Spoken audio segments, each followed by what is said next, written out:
অনুষ্ঠান করা, আমার এর বাইরে কোনো কথা হয়নি।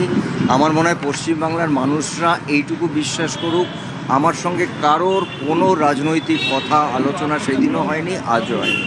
যেটা হয়েছে আমাদের কথা, আমাদের ইন্ডাস্ট্রির কথা, পশ্চিমবাংলা বিশেষ করে মহানায়ক উত্তম যেটুকু নিয়ে যে 100 বছর তার যে প্ল্যানিং, সেটা নিশ্চয়ই আমাকে বলা হয়েছে। যে কারণ উত্তম যেটু আমার ইমোশন, আমাদের না বাঙালির ইমোশন, এবং আমি মনে করি তিনি শুধু পশ্চিমবাংলার নন, তিনি সারা ভারতবর্ষ বলবো না, মানে ওনার মতন মানে 100 বছর পর আমরা এইভাবেই 200 বছর উত্তম যেটুকু পালন করব।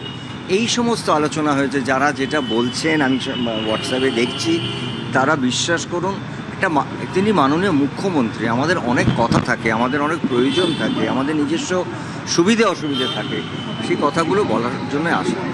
বলছি সরকারকে নির্দিষ্টভাবে কোনো দায়িত্ব দেওয়ার কথা বলা, সরকারি কোনো দায়িত্ব দেওয়ার না, এইগুলো আমি এখন বলতে পারবো না, কারণ এইগুলো প্রথমত এখনও এই আলোচনাটাও হয়নি। কিন্তু নিশ্চয়ই যদি কখনো হয়, মনে করেন যে আমার কোনো একটা কমিটিতে থাকলে, সেটা আমার ইন্ডাস্ট্রি, সবাই জানেন যে আমি আমার ইন্ডাস্ট্রিটার জন্যে সবসময় রাত 2টোর সময় ডাকলেও আমি দাঁড়াবো, কারণ ওটা আমার জায়গা।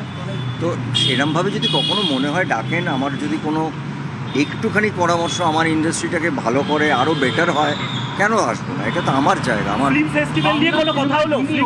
তৈরি হবে, নিশ্চয়ই তৈরি হবে। চলচ্চিত্র জগতের উন্নয়নের জন্য কোনো বিনিয়োগ আসার কথা, সেরকম কোনো সম্ভাবনা এক্ষুনি নয়, এইগুলো আলোচনা সেইভাবে হয়নি। তবে আমি আশা রাখছি যে এই প্রত্যেকটা জিনিসই আগামী 3-4 মাসের মধ্যে একটু একটু করে এগোবে।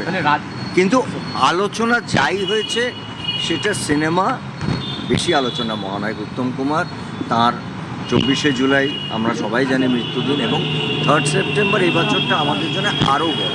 মানে আমরা আর্টিস্ট ফোরাম, সারা বাংলা ইন্ডাস্ট্রি, আমরা মানে এটাকে কি বলবো, এই সেন্টেনারিটাকে আমরা মানে রিয়েলি মানে আমরা যাপন করতে চাই। কারণ রাজনীতিতে আসার কোনো সম্ভাবনা এরকম কোনো আলোচনাও হয়নি। বিশ্বাস করুন, আমি কতবার বলবো, আমাকে এই কথাটা আমি কোটিবার বলে ফেলেছি যে আমার কাছে কেউ কথা বলা মানেই তারা কয় যে সবসময় আমাকে রাজনীতির কথা বলেন, তা নয়।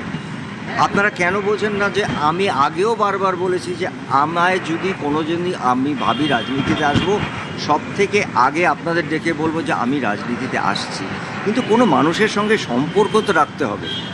আমরা তো এমন একটা কেরিয়ারে আছি, প্রফেশনে আছি, যেখানে আমার একটা সম্পর্ক রাখা, আমার নিজের কিছু ব্যক্তিগত প্রয়োজন আছে, যেটা সিস্টেমের মধ্যে পড়ে, এবং আমার মনে হয় সেই চেয়ারটাকে সম্মান দিয়ে আজকে আমার প্রশ্নটা এই কারণে উঠছে কারণ রাজ্যসভা থেকে 3-4 জনের পদত্যাগ, সেই আসনের নির্বাচন, অনেকেই বলছেন যে রাজ্যসভায় এই ধরনের কোনো আলোচনা হয়। একটু